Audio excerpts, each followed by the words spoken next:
Is it going to wiggle around on me? Well, I feel like I got it pretty squeezed.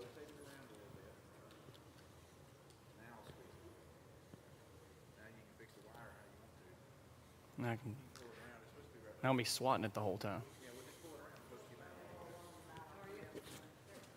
And you'll hear me heavy breathing all night. Better? Can everyone hear me all right? Okay. All right, we'll go ahead and get started. I asked Walker if he'd lead us in a prayer to get class started tonight, and then we'll dive right in. Pray with me, please. Our Father in heaven, we thank you so much for this day that you've made, this time that you've made to come together. Father, we just ask that you help us to open our hearts, to open our minds, and block out all the distractions in the world. Father, we know that you will take care of the things that need to be taken care of. Allow us to be here and focus on your word tonight, Father. We thank you for John Dix and him being here and ready to teach the word to us, Father. Please allow him to have a ready recollection of what he has studied, Father. We thank you so much for the church and for all the people here. Father, we just ask that you help us to continue encouraging one another. It's in your Son's name, Jesus, that we pray. Amen. Thank you, Walker.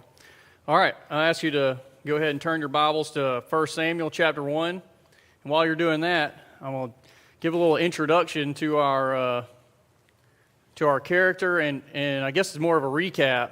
So all of our legacy characters so far, we've talked about Mary, Abraham, Joseph, Peter, Joshua, Saul, Philip, and now we're on our legacy character for this month.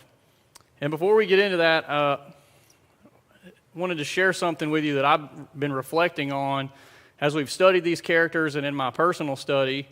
And I'll start with something that I've had to remind myself my entire life when studying people in the Bible. They're not fairy tale characters. These are real people that roam this earth. And I always have to remind myself that we're not reading a fairy tale book.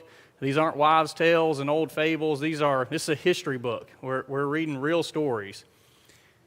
But another thing that recently I've had to start reminding myself is we can't let the fact that these men and women that are used as examples in the Bible give us the perception that their character, their lifestyle, their accomplishments, their legacy is out of reach, that it's not something that we can do or demonstrate. There's only one person in the Bible that we cannot be like, ever. Does anyone know who that is? Jesus. Every other person, both good and bad, we can do everything, say everything, demonstrate everything. We can be just like him. Every other character in the Bible.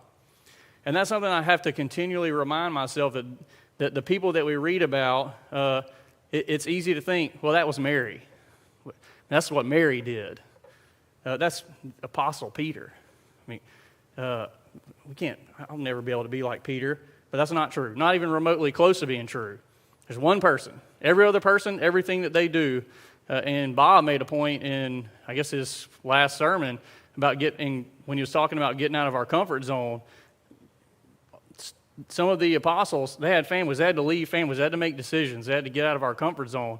And that's just one of the things that has resonated with me is these are real people that we can be exactly like. So as we're studying these legacy characters, it's something for us to think about is the things that we're studying, they're not just examples for us to try to be like. We can do the things that they do. We can live the way that they lived. So keep that in mind as we're studying.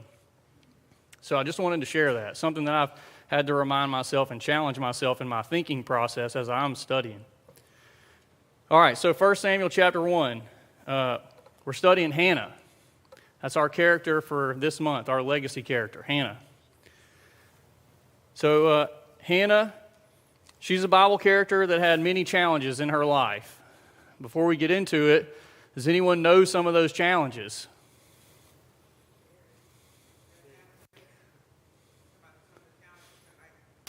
Yeah.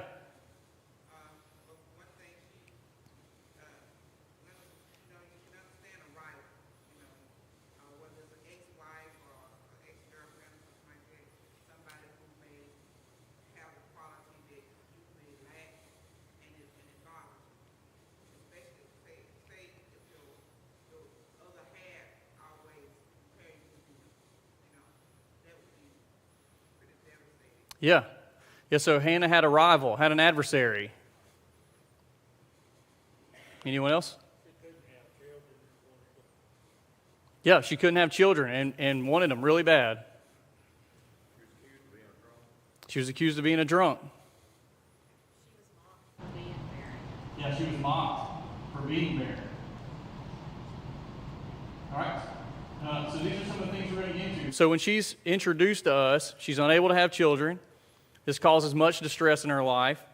But on top of that, she didn't have the best situation to bring a child into in the first place. There was a lot of contention in her home with her husband.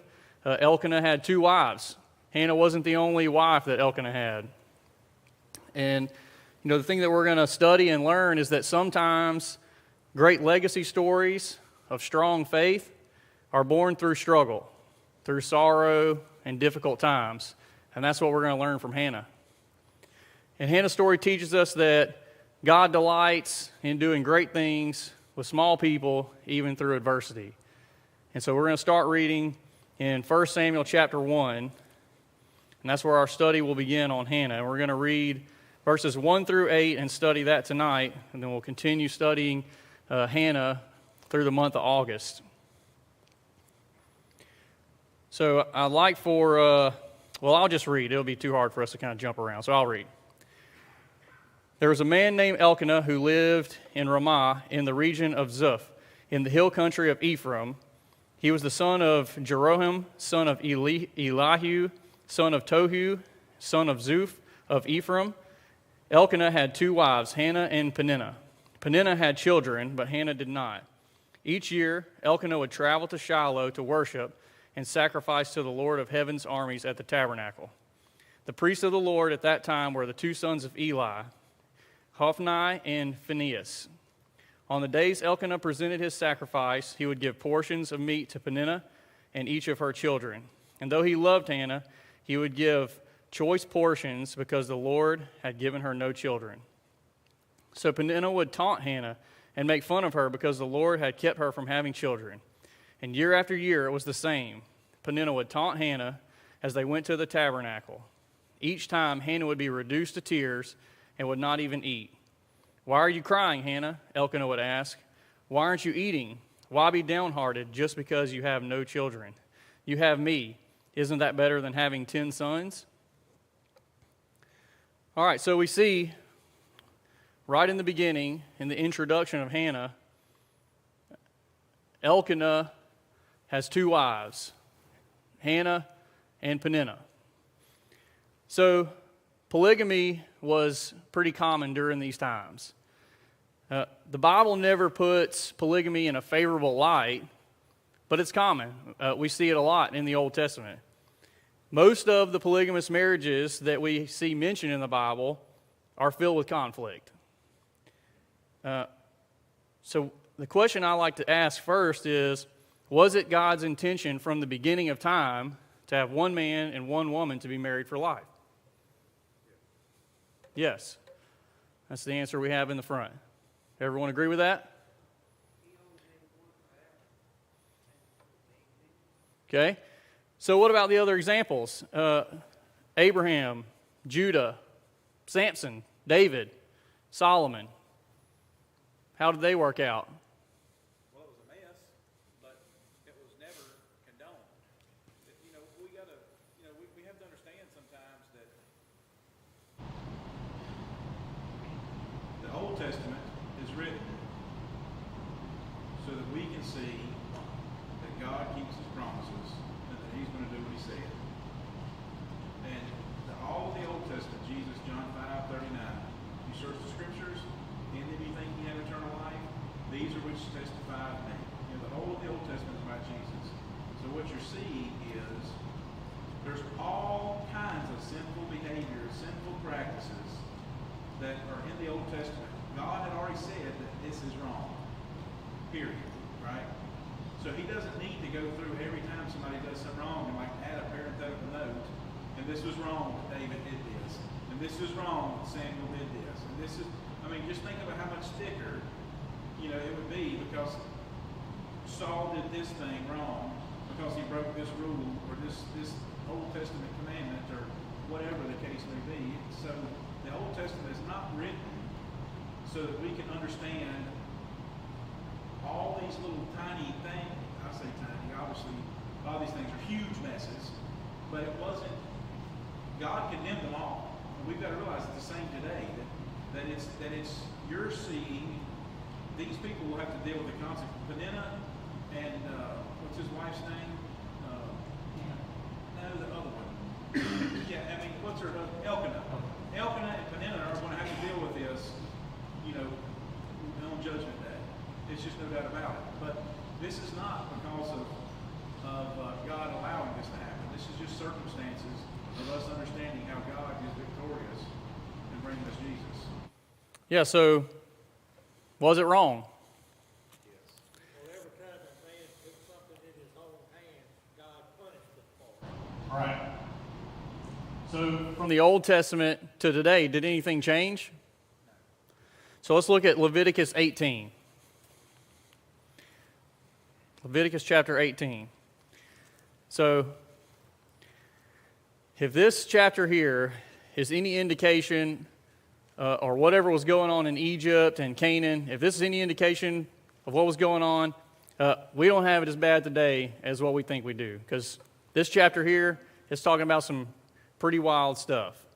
This is some serious rules that the Lord's outlining to Moses here.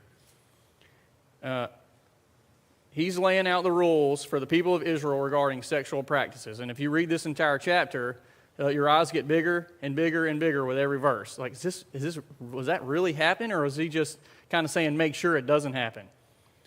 So I'm not going to read through all this, but I want us to look at verse 8. Do not have sexual relations with any of your father's wives, plural. Let's look at verse 10. Do not have sexual relations with your granddaughter, whether she is your son's daughter or your daughter's daughter. Well, I'm sorry, not 10. Where's the next one? That's the wrong one. I wrote another wrong one. 11. Do not have sexual relations with your stepsister, the daughter of any of your father's wives, plural again.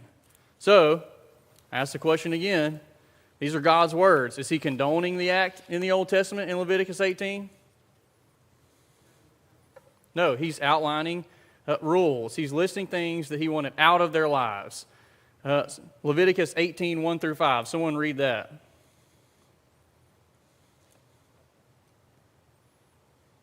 What is it? Leviticus 18, verses 1 through 5. Then the Lord spoke to Moses, saying, Speak to the children of Israel, say to them, I am the Lord your God. According to the doings of the land of Egypt, where you dwell, you shall not do.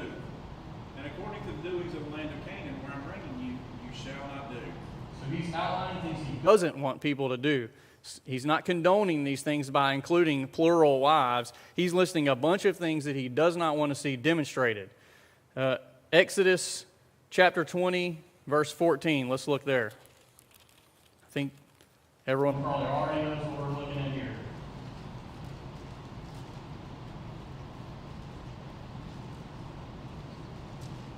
When you get there, someone tell me, what are we looking at? What's in Exodus chapter 20? What? That's the Charlton Heston. Yeah. That's what I was thinking about. 10 Commandments. So this is before Leviticus. It's before 1 Samuel. Verse 14. Is polygamy adultery? So I think we have discovered that polygamy, nothing's changed. Right? Mark chapter 10, verses 2 through 9. Now we're in the New Testament, trying to figure out if anything has changed.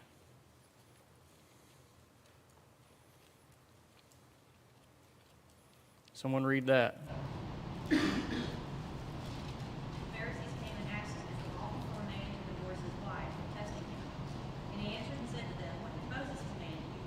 They said, Moses permitted a man to write a certificate of divorce and to dismiss her. And Jesus answered and said to them, Because of the hardness of your heart, you wrote you this precept. From the beginning of creation, God made them male and female. For this reason, a man shall leave his father and mother and be joined to his wife, and the two shall become one flesh. So then, they are no longer two, but one flesh. Therefore, what God has joined together, let not man separate. How many? two shall become one. So, never changed. So Hannah's in this situation.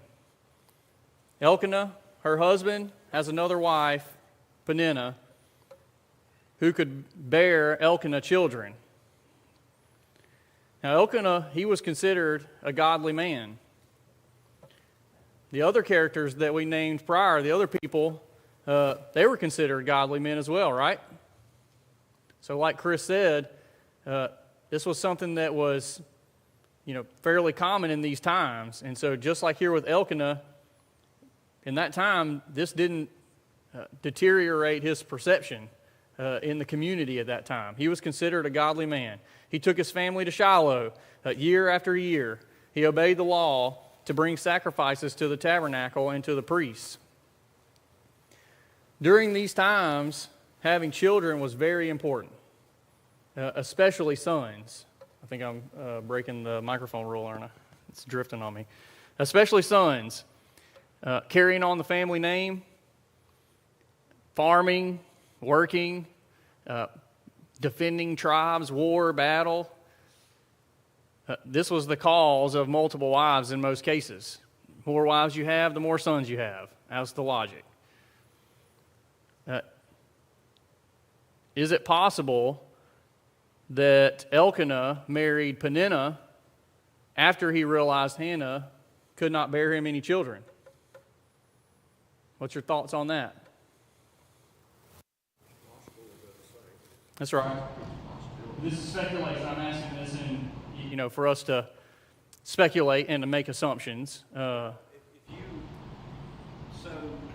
I would say that's a reasonable assumption, and here's why I would say that. If you typically read when they list wives, they typically, like David's wives, they list them from the beginning with Michal, with Saul's daughter, all the way up through they'll list them in kind of, the order. Chronological. Yeah, I'm trying to think of the word. Chronological order, and Hannah comes first in this one. And so, Hannah comes before Peninnah in this one. So, is that validation? No, but it's thematically correct. So I think that's a sound extrapolation. Yeah. So it is plausible that is the situation here, that some period of time they were together, she was barren, could not bear Elkanah children, and for these reasons we just discussed, he decided he needed another wife. All right, so moving on into verses 4 and 5, we see that Elkanah shows some favoritism. To which wife do we see Elkanah showing favoritism? Hannah? Peninnah? Hannah?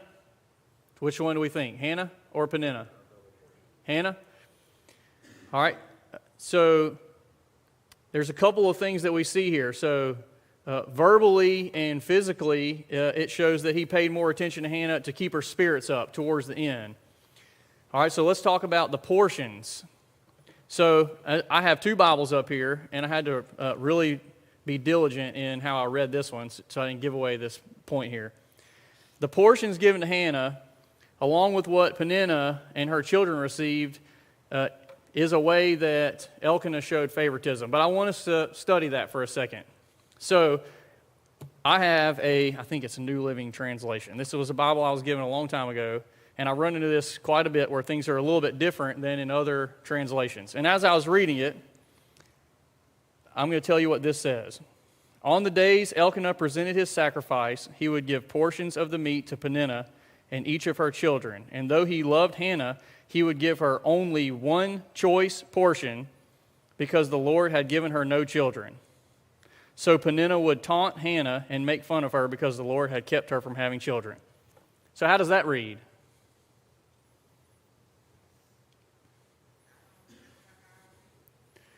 It's not how most versions read, right? So here's, I think this one's New King James, just King James.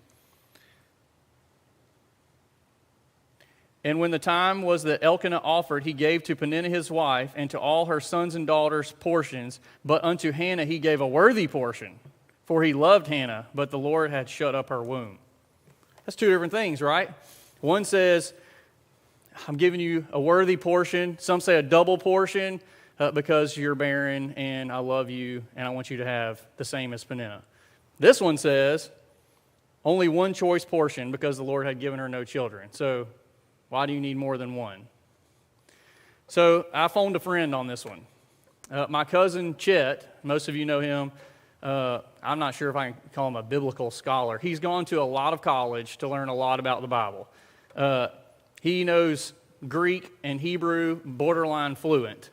And so I immediately texted him and said, I need some information. This has got my head spinning. And so we talked about this. And he said, in his own words, this is a tricky one. And I was, oh man, I got to teach a class on a tricky one. But here's what we came to. The Greek. One choice portion, which is what is ended up in New Living Translation, not in what is the majority of our translations, King James Version, New King James, New American Standard, Hebrew. So Greek, one choice portion because she had no children. Not because he didn't love her, but because she only had one, because she had no children. So just one for her. Hebrew, worthy or double portion is the translation, because she had no children. So they have different meanings, right? A lot of emphasis was put on how much stronger Elkanah felt for Peninnah. But either way that's translated, does it change the way that Hannah feels? Whether it's a double portion or just one portion. Does it dilute or change the message? Why not? It does say a choice. Choice portion. And of course, I would say she had to have more than one portion because she had sons. Right. But it would have been a waste to give more than that to Hannah. But he gave her a choice portion. And then you read down in verse 7, verse 8, and why does your heart grieve? Am I not better to you than 10 sons? I think that indicates that he's partial to Hannah. Yeah. But your other version that says only one. Kind Yeah. of minimizes Yeah. the reward.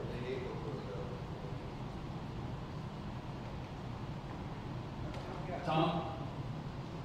I was going to say, it's really just, there's lots of differences in translation.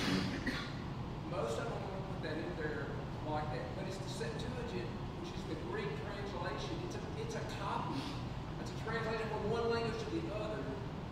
From the original Hebrew was the Greek Septuagint, which has a lot of, it's a very valuable, super valuable, that we have that. But it's what has it like that. All the Hebrew with all the other. Yep.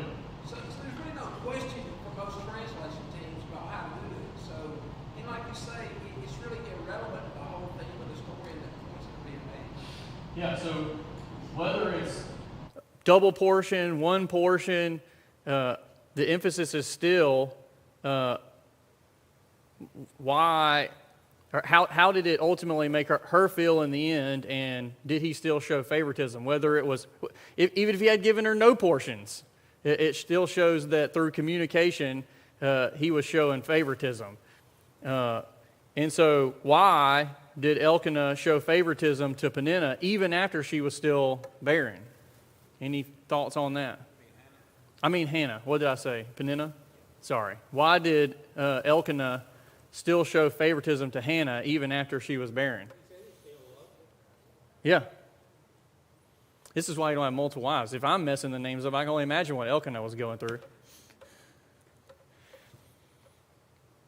Yeah, so did the favoritism matter to him? I don't know, when I read verse 8, I'm not reading it like he's saying, I'm reading it like he's minimizing her concern that she's barren. And if I'm a woman and I can't have children and you're minimizing my concern, that's going to make me bitter. Yeah, so, That's how I read that. yeah, double portion or single portion for her, she just wanted children. The treatment that she got from Elkanah. But he's telling her he should be enough. Right. Yeah, I'm enough. She didn't care about the portion. It wasn't about just having Elkanah. She wanted children. Well, and you get to, I appreciate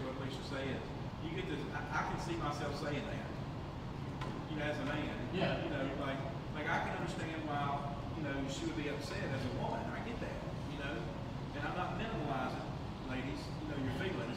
Whatever we can do to comfort. Yeah, but I get what he's doing. He's trying to, you know, yeah, he's trying to help her reason through this thing. That's not what she wants. You know, like, you're not going to help her reason through this. You know, this is not, Hannah cannot leave a legacy like this. In her mind, she cannot do what she needs to do. And so, okay, let's just say you are as strong as a bull of ox. That doesn't get me no youngins. You know, that's still not what I want. Yeah. You explain that to a woman that wants babies. It's got what they call a baby fever or whatever. You know. And so, we don't have a 8.5, but, you wonder why Hannah didn't say, well, then why do we need Peninnah? If 10 sons, why, you have me, but it's more important than having 10 sons. Well, then why do we need Peninnah? You wondered why she didn't ask that. But this is what Hannah's having to endure. This is the challenges that she's going through. Is she gets the favoritism. She feels the treatment, but it's not what she wants. She wants the children. And then here comes Peninnah. She's getting the special treatment, and now she's got to endure the mocking, starting in verse 6. Peninnah was very provoking and taunted Hannah relentlessly. Why do you think she did this? Well, she knew she was playing second fiddle. Say that again? I said she was evil, spiteful, straight razor. Evil and spiteful. And what did you say? She knew she was playing second fiddle. Yeah. You know, I mean, So some jealousy. yeah. Anybody else?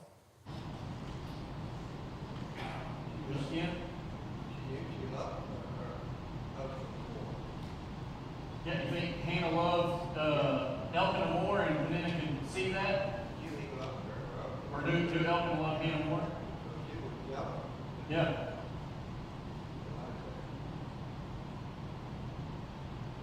You know, part of this deals with the culture of the time. A woman with no children had no one to leave her inheritance to. With no sons. It wasn't a matter of children, period. It was a matter of sons. If she didn't have any sons, she had no inheritance. No one to leave her inheritance to. So it was looked on, a lot of people looked on it then as God had closed her, had brought this on that person. The Bible says that God had closed Hannah's womb. But I don't think that's the case in all barren women of that time. Yeah. But it was still, according to culture, a woman that was barren was scorned. Right. Yeah, because of how important it was, like we talked about before, and I put emphasis on the sons, but yeah, he's right. I mean, it was any children because of how important it was to grow large families. And because in one area, you had the majority of the population was families. And so that you're growing your population. And so you can't bear children, it must be a curse from God. And so that was the shame and the punishment was the perception of what these people had. And so that's what she's mocking her about. And so this wasn't a one-time thing. It mentions it multiple times. The reminder of being childless to Hannah was year after year. Year by year they went to the tabernacle. Yearly, each year. And so this went on every time he gave her a double portion.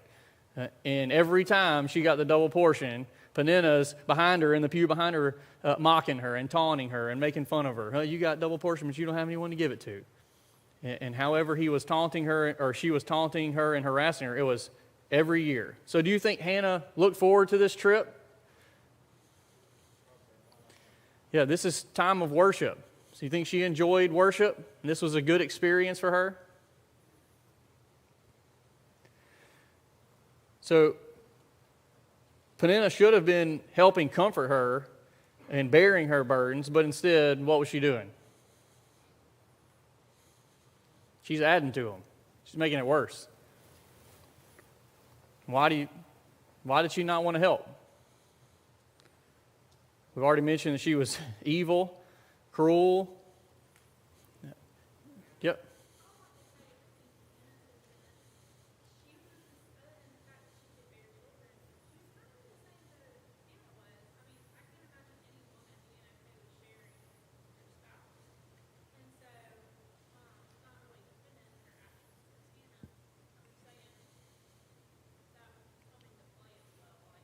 Yeah.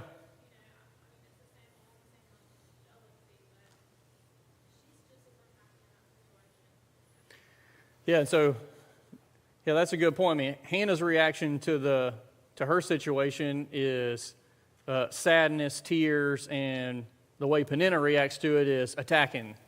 And so they both just have different reactions to the situation. Hannah's also dealing with the barrenness on top of sharing Elkanah. All right, so 2 questions that we want to spend the remainder of the class on.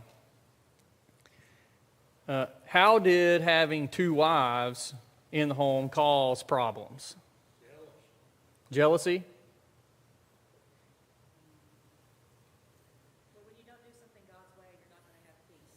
So there's going to be no peace in the home. It's not done, the way the Lord wanted it to be done. So you're going to have turmoil. Well, you think about the spot that Elkanah is in too. I mean, he's really, you watch kids that come from broken homes that their parents are constantly fighting, and there's just, this drama that plays out in their mind that they're trying to figure out how to please both sides of their parents, And Elkanah's got this, he's trying to do these things, and he's made a mess, but he's still trying to. Just think about it. He's trying to go up to Shiloh, and we're going to do all these sacrifices, and we're going to go up to where the ark. He lies up there with the ark, and we got to do all these things. But yet, you got to think he's coming home each time with his guilt on his shoulders, and like, man, I made a blooming mess of this. We don't ever hear about their kids. We don't know their names. Know nothing. This is the end of their story. And this is it. We don't know anything about, their kids. You get to see the results of this in their home. Yep. Yeah, we're not. Is that me? That's my beard. I drifted again. Yeah, we're not studying the legacy of. It's not on my beard now. It's a rattlesnake. That's what it sounds like. We're not studying the legacy of Elkanah. We're not studying the legacy of Peninnah. And so that's a good point that you make there. Anyone else?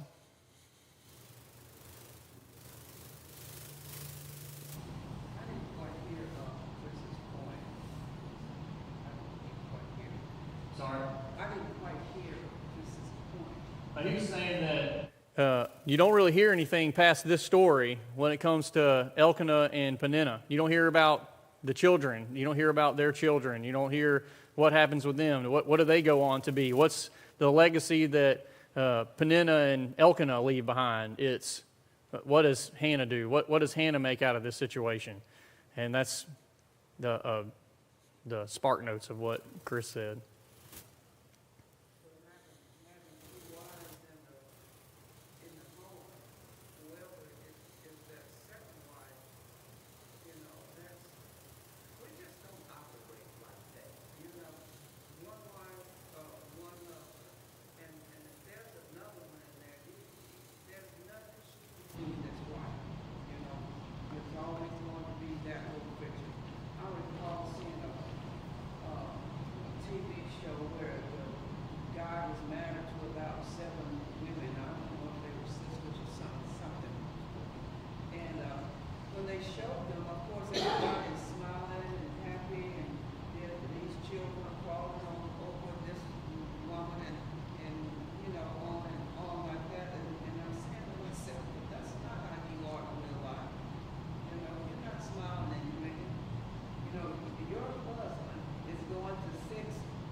One or two or A or B, you're always going to feel like second at some point in time or another.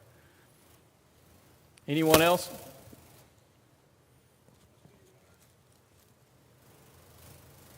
I'm really sorry.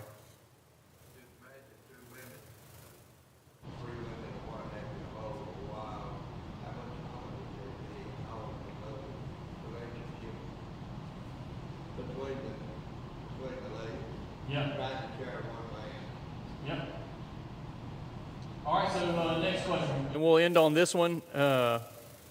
What are the things we can do to help contentious family situations? So even outside of two wives, we've talked a lot about that, but even if this was just Hannah and Elkanah, or just Peninnah and Elkanah, or if Peninnah and Hannah were sisters.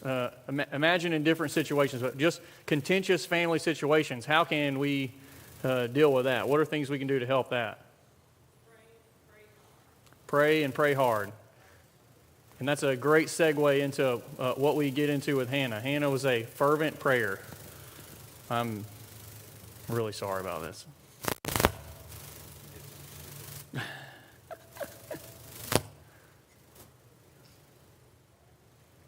Better? All right. I'll finish just like this. That's not a good position either. We're studying legacy, right? So when you think about it with an eye towards legacy, you just got to realize that I don't know nobody. There may be the perfect family out there, but I don't know nobody that doesn't have drama in their family. And that drama always plays out generationally. That's why God says, your iniquities I will visit on the fifth generation. It's not that God's going to, Ezekiel 18, God says, the sin of the father will not be, the sins of the father will not be paid for by the son. And so, but what God is saying there is that you start the dominoes. And so, we have a short-sighted view with these things, but when we consider that our legacy is the thing that we're really going to leave behind.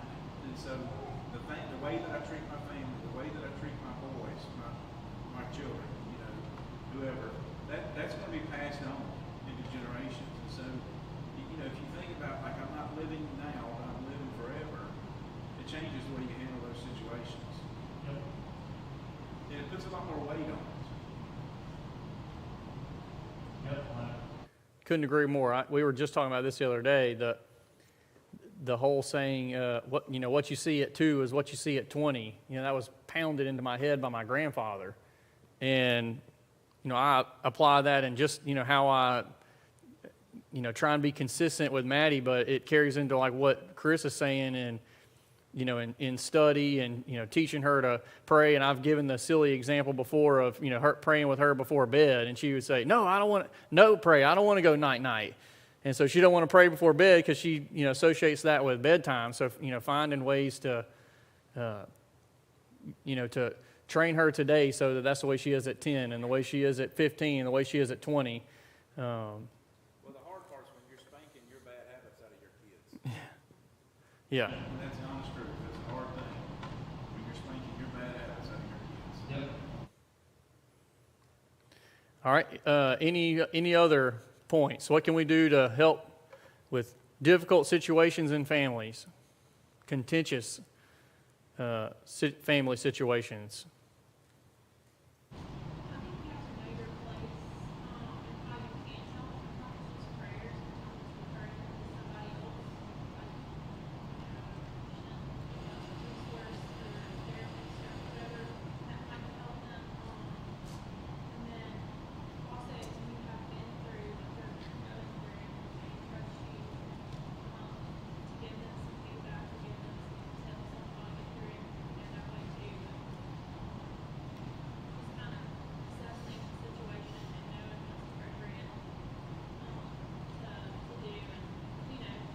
And we're all kind of quick to want to pop up and do something for somebody, or say, have a side or say something, or sometimes it's just refer to someone who has studied and has a degree. Yeah.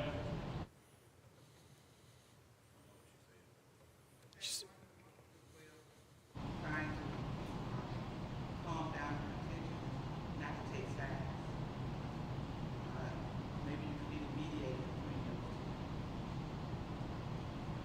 Yeah. So We had a marriage class, a marriage and family class in the fellowship hall. I guess that was back in January, and this story was one of the illustrations that we talked about when we were in the topic of communication. And so both the things they just said were what the entire class was about: not picking sides, neutralizing conflict, and this was the story that we used to apply, good communication in marriage, and how, communication, and did Elkanah do a good job communicating with both of them, diffusing situations, and being a mediator between the two, and that was the illustration that we used. And I think it's based on the little bit of text that we have. He picked sides. He didn't remain neutral. He showed his favoritism. And so that created the contention between the two of them. Like we've already mentioned, Hannah had her own burden that she was dealing with of not being able to have children, but even then, he showed favoritism, created even more problems between the two of them. And so, that's two good points. And I appreciate that. All right, so we'll end on this. I'd like for us to look at our memory verse for this week, and it helps us segue really well into what we'll be talking about next week. Let's look at 1 John chapter 5, verses 14 through 15. And whoever gets there first, if you don't mind reading that. 1 John chapter 5, verses 14 through 15.